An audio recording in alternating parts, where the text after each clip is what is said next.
Ace.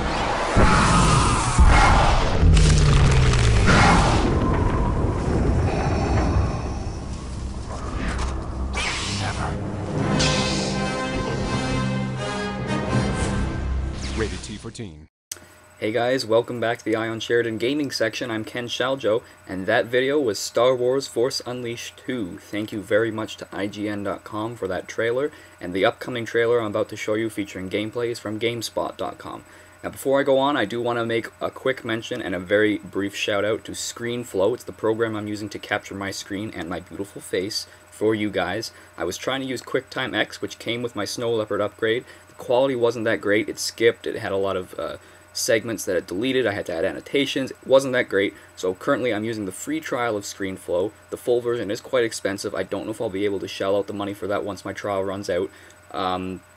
What can you do? I may have to revert back to QuickTime and just live with it for the final few classes, but I'm just throwing that out there now so you guys know that there might be a dramatic drop in quality in some of my later videos, unfortunately. Anyway, on to the reviews. So Star Wars The Force Unleashed 2, as you saw at the end of the video there, it was released at the end of October, the 26th to be exact, so it's a little old now, but I anticipated it for a while. I played the first one and loved it in terms of gameplay. I'll talk about that. But as I said, it is a little older now. It was released a little while ago. My PlayStation's been broken. I've been unable to play games since the end of last year, April, which sucks, obviously. But I can talk about the game from the perspective of someone who has played the prequel, or rather the previous game, and is anticipating playing this game, because I have got experience with the first one. I can talk about, you know, what I hope they've changed, and that sort of thing. Anyway, on to the next video, GameSpot.com, gameplay for Star Wars Force Unleashed 2. So in the game, you play as Star Killer.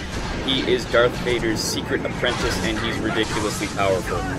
In the game, you can run around, jump, and throw stuff at the enemies with Force. Like, so you can see here, he's using the Force to like beat the crap out of this thing that's 10 times bigger than him.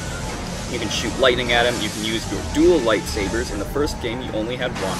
You can throw them at the enemy, you can slash through hordes and hordes of stormtroopers and aliens. It's awesome. Like, I mean, if you love fast-paced action games, this is the kind of game for you. It's kind of reminiscent of God of War, if you played that game. There's certain sequences when you come across big enemies like this, where you're presented with a button, you press that button, he does one action, you press another button, he does another action, and basically slowly takes down this enemy. As you just saw there, he beat that thing down. It didn't show the buttons there since this is a demo, but what can you do? Story-wise, I don't think the games are that tight in terms of story. I think the story's a little eh. I don't know how good it is in this second one. The first one I was kind of detached from it. I do like that it bridges the gap between the third movie and the fourth movie. By that I mean the third movie being the most recent one made, and the fourth movie being the oldest one made. If you watch Star Wars, you know exactly what I'm talking about. If you don't, please crawl out from the rock you've been under for the past however many years it's been. What, made in the 70s, right? Yeah, exactly. So, anyway, it's a really cool looking game. I'm really looking forward to playing it, and, you know, this sequence here just sells this whole video. Like, he turns a giant flying ship into a compact by just, like, squeezing his fists. I wish I could squeeze my fists and, like, stuff would happen. Well,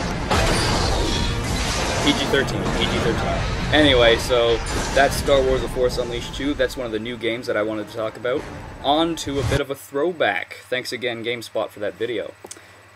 Now, when I was younger, I had a bunch of the older consoles, obviously. I'm a gamer. That's what I do. And one console I had is the Sega Genesis. Many of you are probably familiar with it. And one game I had on there was called Shining Force 2. And that's this game. I have an emulator on my computer that allows me to play old games. It's free, it's lightweight, and it's sweet. But anyway, Shining Force 2 is regarded as one of the best games ever on the Sega Genesis. What it is you control a party of up to 12 people at a time, or by people I mean characters like wizards and knights and all that medieval sort of stuff, and you know, you throw spells at the enemy, you fight them, and the object is, in each battle, you have to overcome the enemy. This white thingy selects the different players in the battle, goes from enemy to good guy to enemy to good guy, etc. I'm not sure exactly how it determines who it picks next. I think it has something to do with just the order, like, you know, he went, then he goes, and he goes, and he goes. But sometimes the enemy gets to go twice in a row, and it sucks.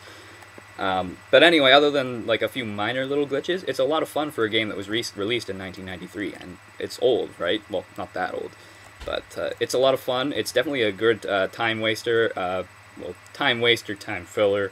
Come see, come saw, potato, potato. And, you know, you can pull it out when you're waiting for someone. If you've got it on your computer, pull out your computer, play a couple levels, save when they arrive, and, you know, it fills the time. Same as reading a book, same as listening to your iPod, whatever. And in terms of story, it's pretty cool. Like, I mean, it's the first one was really, like, I don't want to say lame, because that sounds bad, but I mean, like, it was very, like, cut and dry, cut and dry. It was not to my liking, let's put it that way. And in terms of actual like visual style, it's you know, it's kind of got that Japanese anime sort of thing going on, which I'm not into myself, but I mean it works for this kind of thing. The game doesn't take itself too seriously in any respect, and it's also very, you know, like the style works for it. It's not too quirky, but it's not too serious at the same time, so I can live with that. So anyway, that's that game. Let's get rid of that, and on to my favorite part of the segment, the beer of the week. Now, you probably saw the tab up there, so it's no big surprise, but this week's beer of the week is Alexander Keith's India Pale Ale. And no, I'm not just going to refer to a computer screen. I am doing some hands-on research. You know, that's the only way you can do this stuff. I guess I gotta put a disclaimer now that there's alcohol consumption in this video. That's what I hate about trying to drink quick like that, like it comes up like that. Whatever. Anyway, why did I pick Alexander Keith's? Well, it's my absolute favorite beer. And why is it my favorite beer? It's from Nova Scotia. Nova Scotia means New Scotland, if you didn't know that. I'm Scottish-Canadian, so if you put aside all the technicalities, basically, I'm drinking my homeland. I know Nova Scotia is not Scotland. Some might say that it's not Canada. I say, screw you.